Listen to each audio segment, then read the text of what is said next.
Hello to you and welcome to Adelante Chicago. I'm Lourdes Duarte. Thank you so much for joining us today. Bienvenidos. Let's begin this Saturday morning with a story that's been circulating for a few weeks now, and it does not seem to be slowing down. A Texas judge orders the federal government to stop approving DACA applications. The move has re-energized immigration advocates who say the Biden administration and Congress need to act quickly. Joining us now to explain all of this, Fred Tsao. There you see him. He's with the Illinois Coalition for Immigrant and Refugee Rights. Always nice to see you, Fred.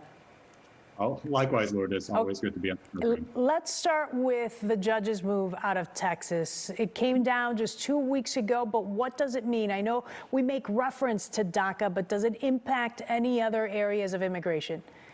Okay. First off, this was a decision in a case in which the state of Texas and a bunch of other states challenged the Obama administration's procedures in putting the DACA program in place. So keep in mind that when President Obama created DACA, he did so through a series of basically Department of Homeland Security memos. And the judge ruled that that was not the proper procedure, that he should have gone through some regulatory process to write the program into federal rules. And as a result of that, the program is invalidated. That said, the judge also recognized that there are hundreds of thousands of younger immigrants who live in this country, who are working thanks to DACA, and who, their lives would be completely, shaken up if DACA were taken away. So what the judge did is say, okay, if you have DACA already, I'm not going to touch that. You're still protected under DACA. You still have a work permit, and you can continue to renew. However, if you did not have DACA previously, or if you just applied for DACA and you didn't get it approved yet, Homeland Security cannot process your application. And so you're going to be stuck, unfortunately. You can still apply. If you have an application pending, that application is still there. It just can't move forward, unfortunately. Okay. But this, even given that, this could have a significant impact because, you've got loads of people, hundreds of people who apply every day to stay here in the U.S. under DACA. Do you have any idea, any sense of how many people this is impacting, not just here in Chicago, but across the country? Yeah, well, there are approximately 600,000 people in the country who have DACA. That includes about 40,000 in the Chicago area.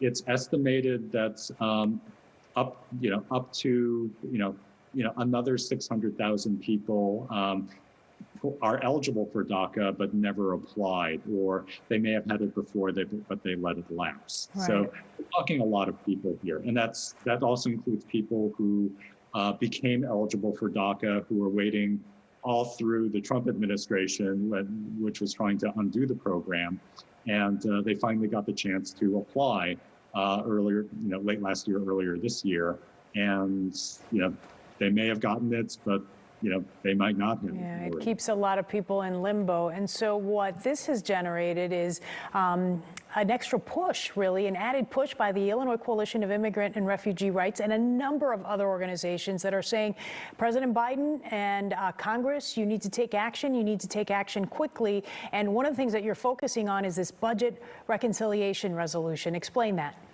Exactly. So Congress right now is going through a process called budget reconciliation. And, the beauty of this is that it only requires a simple majority in the Senate and in the House. And right now, Democrats have control of the Senate just barely, thanks to Vice President Harris. So moving something through reconciliation is going to be much easier than the ordinary process, which unfortunately requires 60 votes in the Senate, which the Democrats don't have. So we are trying our best to make sure that the budget reconciliation package includes legalization and green cards, path to citizenship, not just for people with DACA, but also other people who have been here a very long time. They might be eligible for the DREAM Act, but are not eligible for DACA. They may have other forms of humanitarian protection. They may have provided essential work for all of us during the pandemic. And we're going to try to make sure that at very least those folks get covered. And hopefully in the next few months or so, we'll end up with a good result, and millions of people can get their green cards. In the meantime, it kind of feels like we've been here before, right? And you're getting a lot of organizations like, for example, the Chicago Latino Caucus. A lot of those legislators, lawmakers are stepping in, demanding action. Does that carry much weight, or do you think you're still going to face some pretty sizable stumbling blocks right now? Well, I think we're going to need as much support and as much of a push as we can get. And so we're very happy to see, the Latino Caucus of the Chicago City Council, the State General Assembly Latino Caucus, and many other people step up and voice their support for this pathway to citizenship. A lot can still happen in the next couple of months. DC is a very tricky place, but we're going to need to make sure that we get what our communities need, and we need to make sure that the people we are sending to DC hear that message and follow through. Yeah, so you're definitely putting the push on Senator Durbin and Senator Duckworth, which can play a key role in all of this. It sure can. All right. Thank you so much. There you heard it. Fred Tsao, he is with the Illinois Coalition for Immigrant and Refugee Rights. Always so nice to talk to you, Fred. Likewise, Lourdes. Thank you.